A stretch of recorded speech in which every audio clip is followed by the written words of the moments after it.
चलिए फ्रेंड्स, सुनते हैं आज का अपना वीडियो। आज के इस वीडियो में बताने वाला हूँ वार्षिक पेपर 2022 का, जो कि आपका भौतिक विज्ञान का है यानी कि फिजिक्स का है। तो कंप्लीट सॉल्यूशन बताने वाला हूँ। यदि आप क्लास 11 के छात्र हो और दे रहे हो वार्षिक एग्जाम 2022 का, तो अंत तक वीडियो को जरूर देखना। तो 15 फरवरी को आपका यही एग्जाम आने वाला है भौतिक विज्ञान का, जो यही पेपर रहने वाला है आपके एग्जाम क्वेश्चन पेपर में। यदि आप यूपी बोर्ड के छात्र हो और दे रहे हो क्लास 11 का भौतिक विज्ञान का पेपर, तो फ्रेंड्स एक बार वीडियो को जरूर देख लेना, क्योंकि यही पेपर रहने वाला है आपके एग्जाम क्वेश्चन पेपर में। तो आपका वार्षिक परीक्षा 2021 एडवांस का है, भौतिक विज्ञान का है और कक्षा 11वीं का है। तो पूर्णांक आपको पता हुआ कि यूपी बोर्ड जो परीक्षा लेता है वह 70 मार्क्स का आपका पेपर होता है। तो समय आपको 3 घंटे का प्रोवाइड किया जाएगा क्वेश्चन पेपर को सॉल्यूशन करने के लिए। और मुद्रित पृष्ठ जो है वह आपका 4 आपका यानी कि पृष्ठ में आपका पेपर रहने वाला है। तो निर्देश में दिया जा रहा है सभी प्रश्न अनिवार्य है, इनका ऑल क्वेश्चन आर कंपल्सरी। आंतरिक विकल्प के चयन का आपको ध्यान रखना है।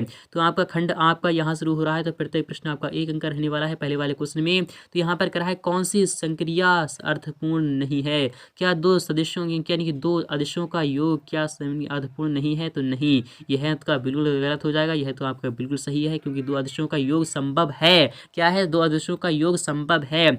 और दो सदिशों का जोड़ क्या यह संभव है। तो आपका यह भी बिल्कुल संभव है। एक सदिश के घटक का उसी सदिश से जोड़ आपका यह भी बिल्कुल संभव है। बट एक अदिश व एक सदिश का जोड़ बिल्कुल संभव नहीं है। क्या है, यह बिल्कुल संभव नहीं है। इसलिए चौथा वाला ऑप्शन आपका बिल्कुल सही हो जाएगा, यानी कि यह बिल्कुल संभव नहीं है। तो आपका ऑप्शन नंबर 4 वाला यहाँ पर राइट हो जाएगा। तो आई होप आपको समझ में आ रहा होगा। तो यहाँ पर बात करें क्वेश्चन नंबर खा की, यह भी आपका काफ़ी महत्वपूर्ण है। इससे भी आपके काफ़ी बार एग्जाम में क्वेश्चन बन सकते हैं। ऐसा तो एक क्वेश्चन बनना ही बनना है कि यानी कि किसका आविष्कार किसने किया था। गोलेल का आविष्कार किसने किया था। क्या अमेरिकन ने किया था, या फिर मूलर ने, या फिर पास्कल ने, या फिर आर्किमिडीज ने। तो हम जानते हैं गोलेल का जो आविष्कार किया था वह आर्किमिडीज ने किया था। किसने किया था, तो आर्किमिडीज ने किया था। यहाँ पर बात करें कि पिंडों की गति के संबंध में न्यूटन ने किस भौतिक राशि से संबंधित नियम प्रस्तुत किए थे। विद्युत धारा से, या फिर बल से, या फिर ऊर्जा से, या फिर आवेश से। तो ऐसा कौन सा व्यक्ति है जो कि यह नहीं जानता कि यानी कि जो न्यूटन ने यानी कि किस भौतिक राशि के संबंध में इनके नियम प्रस्तुत किए थे। तो वह बल के आधार पर किए थे। अर्थात जैसे कि आपका सेकंड नियम क्या था, तो बल का आपका F=ma थे। क्रिया प्रतिक्रिया का बल थर्ड वाला होता है, जड़त्व का नियम पहला वाला होता है। इस टाइप से आप समझ सकते हो कि इनके बल भौतिक राशि के संबंध में उसने क्या किए थे, नियम प्रस्तुत किए थे। नेक्स्ट की बात करें, किसी धातु का आयतन प्रसार गुणांक उसके रेखीय प्रसार गुणांक का क्या होता है। आयतन के धातु का आयतन प्रसार गुणांक यानी कि गामा जो होता है वह क्या होता है, रेखीय प्रसार गुणांक का क्या होता है, तिगुना होता है। क्या होता है, तिगुना होता है। क्या होता है, तिगुना होता है। अर्थात आपको क्या करना है, 3 गुना कर देना है। क्या करना है, 3 अल्फा कर देना है। तो आपका आंसर क्या हो जाएगा, 3 गुना। क्या आंसर आ जाएगा आपका, तो आंसर आ चुका है ऑप्शन नंबर आपका थर्ड वाला यहाँ पर राइट हो चुका है। नेक्स्ट की बात नहीं, क्वेश्चन नंबर यहाँ पर ला क्या कह रहा है, आपको देखना होगा कि लागत और प्रबलता दोनों दृष्टि से पारदर्शिता देखने पर कौन सा बीम सही है। क्या यानी कि लागत और प्रबलता दोनों दृष्टि से, प्रबलता और लागत दोनों दृष्टि से, तो पहला वाला ही आपका बिल्कुल राइट हो जाएगा। नेक्स्ट की बात नहीं, यहाँ पे कह रहा है विशिष्ट ऊष्माओं सीबी व सीबी का कौन सा युग्म गलत है। क्या सीपी जब 3 हो तो सीबी आपकी 2 हो सकती है, क्या यह सत्य है। या फिर सीपी जब 6 हो तो सीबी आपकी 4 होगी। तो आपका यह तो बिल्कुल यानी कि यह तो सही है। और क्या यह सीपी यह 5 हो, यहाँ पर आपको यह 7 है। ये तो तीनों के तीनों सही हैं। बट ऑप्शन नंबर आपका पहला वाला बिल्कुल राइट हो जाएगा। क्या हो जाएगा, यह बिल्कुल युग्म जो है वह आपका बिल्कुल रॉन्ग है। क्योंकि जब सीपी जो होता है, तो सीपी जो होता है तो वह आपका यहाँ पर क्या होना चाहिए, इसमें मिनिमम 2 जुड़ने की क्या होता है, 2 जुड़ना चाहिए। तो आपका क्या हो जाएगा, यह आपका रॉन्ग हो जाएगा। क्या हो जाएगा, रॉन्ग हो जाएगा। इनके ऑप्शन में आपका पहला वाला ही बिल्कुल राइट हो जाएगा। यहाँ पर खंड खा की बात नहीं, यह भी आपका काफ़ी महत्वपूर्ण है। इससे आपके काफ़ी बार एग्जाम में क्वेश्चन फंसते हैं। यह क्वेश्चन आपका 1 अंक रहने वाला है। एक क्वेश्चन, पृथ्वी के तल से पलायन वेग का मान कितना होता है। तो पलायन वेग का मान जो होता है 11.2 किलोमीटर पर यानी मीटर पर क्या होता है, किलोमीटर पर सेकंड होता है।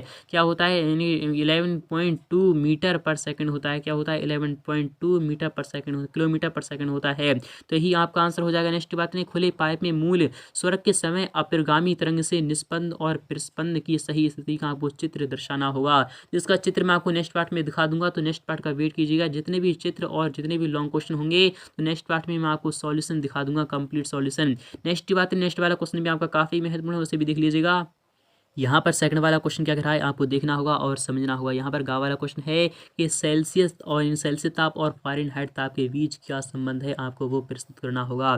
क्योंकि हम जानते हैं C/5 जो होता है वह क्या होता है F/32 होता है, क्या होता है F-32 होता है, और अपॉन में क्या होता है अपॉन में 9 होता है। तो यही संबंध है इनकी, इन दोनों में क्या होता है यही संबंध है। तो आपका आंसर इस टाइप से आ जाएगा, इसकी त्रिची पुची गुणा कर दीजिएगा, यही आपका आंसर रहने वाला है। यहाँ पर कह रहा है किसी मनुष्य का हृदय है 1 मिनट में 75 बार धड़क रहा है, इसकी आवृत्ति कितनी होगी, क्या होगी इसकी आवृत्ति कितनी होगी, 1 मिनट में कितना दौड़ रहा है। तो चूंकि इनकी 60 सेकंड में कितना दौड़ रहा है, कितना दौड़ रहा है, कितना धड़क रहा है, 75 बार धड़क रहा है, इसलिए जो आवृत्ति इनकी एक सेकंड में कितना धड़केगा, तो 75 बटा कितना धड़केगा, तो 75 बटा 60 धड़केगा, अर्थात 15 × 75, 15 छक्का कितना, 15 चौका 60 होती हैं, अर्थात 5/4 आ जाएगा, क्या आ जाएगा, तो 5/4 आ जाएगा। चूंकि टी बराबर यहाँ पर कितना आ चुका है, टी बराबर आ चुका है यहाँ का 5/4 आ चुका है। और एन बराबर क्या होता है, एन बराबर 1/t होता है, क्या होता है 1/t होता है, 1/t होता है। तो आपका आंसर क्या आ जाएगा, तो 4/5 आपका आंसर आ जाएगा। यही है कि आपका आवृत्ति है, क्या है 4/5 इसकी आवृत्ति हो जाएगी। तो यही आपका आंसर था। नेक्स्ट बात में सदिश आई कैप इंटू जे कैप का मापांक आपको फाइंड करना होगा।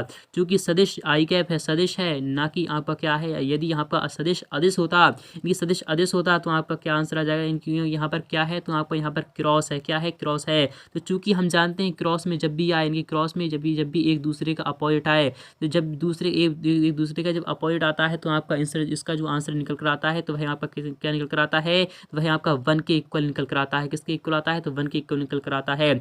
अगर यही आदिश होता, क्या होता, यही एक आदिश होता है, यानी कि आई कैप होता है, और इंटू यानी कि इंटू में क्या होता है जे कैप होता है। डॉट लगाकर अगर यहाँ पर जे कैप होता तो हम यहाँ पर लिख सकते थे 0, क्या लिख सकते थे 0 लिख सकते थे, लेकिन यहाँ पर क्रॉस प्रोडक्ट है, इसलिए आपका क्या करना है, आपको यहाँ पर 1 लिख देना है, तो वही आपका आंसर हो जाएगा। नेक्स्ट बात यहाँ पर कह रहा है कम विसरण के लिए प्रतिबल और विकृति परस्पर अनुक्रमानुपाती होती हैं, यह कथन ठोसों के किस भौतिक गुण से संबंधित है। कम विसरण के लिए प्रतिबल और विकृति परस्पर अनुक्रमानुपाती होती है, यह कथन ठोसों के किस भौतिक गुण से संबंधित है, आपको वो गुण बताना होगा। ठोस से संबंधित है तो किससे गुण से संबंधित है आपको बताना है। तो नेक्स्ट पार्ट में इसका भी सॉल्यूशन मैं आपको प्रोवाइड करा दूंगा। सेकंड वाली यहाँ पर कह रहा है खंडसा जो है प्रत्येक प्रश्न आपका 2 अंक रहने वाला है। गुरुत्वीय विभव से आप क्या समझते हो, इसका मात्रक आपको बताना होगा। तो चूंकि हम जानते हैं गुरुत्वीय विभव बी से हम दर्शाते हैं, इसे हम वी से हम दर्शा देते हैं। चलो यहाँ पर क्या होता है W/ क्या होता है m0 होता है, क्या होता है m0 होता है। मैं आपको डायरेक्टली क्या बता रहा हूँ, एक डेफिनेशन बता रहा हूँ। यानी कि मान लेते हैं कोई यहाँ पर यानी मान लेते हैं यानी कि अनंत से, यानी गुरुत्वीय क्षेत्र में किसी बिंदु आवेश को अनंत से किसी गुरुत्वीय क्षेत्र तक लाने में किए गए कार्य को हम क्या कहते हैं, गुरुत्वीय विभव कहते हैं। यही आपका आंसर हो जाएगा। इनकी अनंत से, मान लेते हैं हम यहाँ पर अनंत है, अनंत से गुरुत्वीय क्षेत्र तक किसी बिंदु आवेश को लाने में किए गए कार्य को हम गुरुत्वीय विभव कहते हैं। इसका मात्रक क्या होता है, इसका मात्रक जो होता है जूल पर किलोग्राम होता है, क्या होता है जूल पर किलोग्राम होता है। इसका मात्रक क्या होता है, जूल पर किलोग्राम होता है। नेक्स्ट बात है यहाँ पे कह पॉइसन अनुपात क्या है। तो पॉइसन अनुपात क्या होता है, तो मैं आपको यहाँ पर बता चलूँ। पॉइसन अनुपात जैसा कि अभी बताया था कि CP/CP जो होता है, CP/CB जो होता है, अर्थात जिसे हम गामा से प्रदर्शित करते हैं। CP/CB गामा इक्वल क्या होता है, CP/CB होता है। यही आपका पॉइसन अनुपात होता है। इस टाइप से आपको लिख देना है। अथवा की बात यहाँ पर संवेग संरक्षण का आपको नियम बताना होगा। तो संवेग संरक्षण का जो नियम होता है वह क्या होता है, मैं आपको यहाँ पर बता चलूँ। यदि किसी भी वस्तु पर, यानी कि किसी भी वस्तु पर जब तक कि कोई बाह्य बल कार्य न करे, या फिर कहें कि जब तक कि कोई बाह्य बल कार्य न करे, तब तक वह क्या होगा, वह नियत ही रहेगा। ये क्या हो रहेगा, वह नियत ही रहेगा। इसे हम संवेग संरक्षण का नियम कहते हैं। क्या कहते हैं, संवेग संरक्षण का नियम कहते हैं। यानी कि कोई भी इनके क्या हो जाएगा, तो उसका जो वेग होगा वह नियत ही रहेगा, जो है तो वही रहेगा, जब तक कि उस पर कोई बाह्य बल कार्य न करे। इस टाइप से लिख दीजिएगा।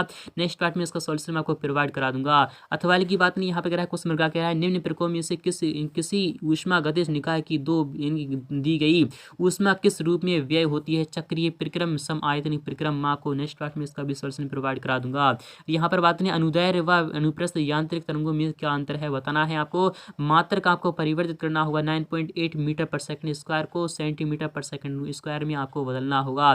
तो 9.8 मीटर पर सेकंड स्क्वायर है, इसे जो हम कन्वर्ट करते हैं इसमें, तो आपका क्या निकल कर आता है, तो आपको यहाँ पर बता चलूँ आपका क्या आ जाएगा, तो आपको यहाँ पर बता चलूँ आपका क्या आ जाएगा, तो आपका यहाँ पर 9.8 है। 9.8 को आपको क्या करना है 5/18 से क्या करना है, इनके 5/18 से क्या कर देना है आपको यहाँ पर क्या कर देना है 5/18 से क्या कर देना है आपको यहाँ पर मल्टीप्लाई कर देना है, तभी आपका आंसर हो जाएगा। 1 ग्राम सेंटीमीटर क्यूब को किलोग्राम मीटर क्यूब में आपका क्या आ जाएगा, तो 0.001 किलोग्राम क्यूब आप किलोमीटर यानी कि 1 क्यूब, इस प्रकार से आपका आंसर आ जाएगा। नेक्स्ट बात है कि प्रतिबल किसे कहते हैं, क्या होता है प्रतिबल जो होता है वह क्या होता है, इनकी प्रतिबल जो होता है P बराबर क्या होता है F/U होता है, क्या होता है F/A होता है, अर्थात क्या हो जाएगा तो F इनके न्यूटन प्रति इनकी क्या हो जाएगा मीटर स्क्वायर जो होता है इसका मात्रक होता है। इसका सदिश राशि, यह एक सदिश राशि क्यों नहीं है, स्पष्ट आपको करना होगा।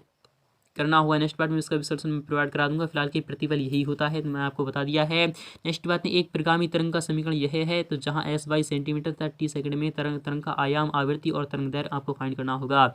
सिद्ध कीजिए कि प्रक्षेप का पथ परवलयाकार होता है। 110% यह तो आपके एग्जाम में क्वेश्चन आना ही आना है, यह कोई लिखवा के ले ले, यह क्वेश्चन आना ही आना है और हर पेपर में बनता ही बनता है। अथवाले की बात नहीं, यहाँ पर कह रहा है गैलीलियो ने आपको करना है, गैलीलियो के अनुसार उन उन्नयनों के लिए जिनके मान 45 डिग्री से बराबर मात्रा तथा अधिक या कम है, क्षैतिज परास बराबर होते हैं। इस कथन की आपको पुष्टि करना है। नेक्स्ट पार्ट में इसका भी सॉल्यूशन मैं आपको प्रोवाइड करा दूंगा। यहाँ पर थर्ड वाले की बात नहीं कि दर्शाइए कि किसी ठोस की आयताकार शीट का जो क्षेत्रफल का प्रसार गुणांक होता है डेल्टा A/A डेल्टा T, इसके रैखिक प्रसार गुणांक अल्फा का 2 गुना होता है, इसको आपको दर्शाना होगा। बर्नौली का आपको प्रमेय बताना है, एक उदाहरण देते हुए समझाना है। नेक्स्ट पार्ट में इसका सॉल्यूशन मैं आपको कंप्लीटली कॉपी पेन पर बताने वाला हूँ। 90 मीटर प्रति सेकंड के चाल से गतिमान 0.04 किलोग्राम द्रव्यमान की एक गोली लकड़ी के बाहर से लट्ठे में धंसकर 60 सेंटीमीटर दूरी चलकर रुक जाती है। गुट के द्वारा गोली पर लगने वाला औसत अवरोधी बल आपको फाइंड करना होगा। और चित्र में दर्शाए गए आपको ऊष्मागतिक परिवर्तन में E से FM इनके F प्रक्रम में कार्य की आपको गणना करना है। यदि इस प्रक्रम में निकाय को 100 जूल ऊष्मा दी गई है तो इनके आपको क्या करना है, जो इनकी आंतरिक ऊर्जा में वृद्धि भी आपको ज्ञात करना होगी। तो आपको क्या करना है, परिभाषित करना है विकृति, प्रतिबल, प्रत्यास्थता की सीमा, प्रत्यानयन बल और आयतन गुणांक, आपको सभी फैन के करना है, डिफाइन करना है। इसका सॉल्यूशन मैं आपको नेक्स्ट पार्ट में दिखाने वाला हूँ। तो अथवाले की बात नहीं, यहाँ पर अथवाले क्वेश्चन क्या कर रहा है आपको देखना होगा। व्याख्या करना है आपको, कार को चलाते समय उसके टायरों का इनके वायुदाब बढ़ जाता है। T1 व T2 के ताप के दो पिंडों के ऊष्मीय संपर्क में रखने पर सदैव उनका मान अंतिम ताप T1 + T2/2 नहीं होता है। इसका भी सॉल्यूशन मैं आपको नेक्स्ट पार्ट में दिखाने वाला हूँ। अथवाला क्वेश्चन आपका इस प्रकार से, इसे भी देख लीजिएगा, तो काफी महत्वपूर्ण है। केपलर के ग्रहों की संबंधी आपको तीनों नियम आपको लिखना है। कितने नियम है, तो 3 नियम है। जो कि आपका पहला जो है वह आपका ग्रह की क्या होता है, सूर्य जो होता है वह आपका सूर्य जो है, सूर्य के चारों ओर जो इनके जो सभी क्या हैं, तो आप जानते हैं ग्रह हैं वह दीर्घ वृत्तीय कक्षा में क्या करते हैं, तो वह क्या करते हैं, वह इनके चक्कर लगाते हैं। इस टाइप से आपको वो सभी लिख देना है। नेक्स्ट पार्ट में इसका सॉल्यूशन मैं आपको प्रोवाइड करा दूंगा। तो मिलते हैं फुल्ली सॉल्यूशन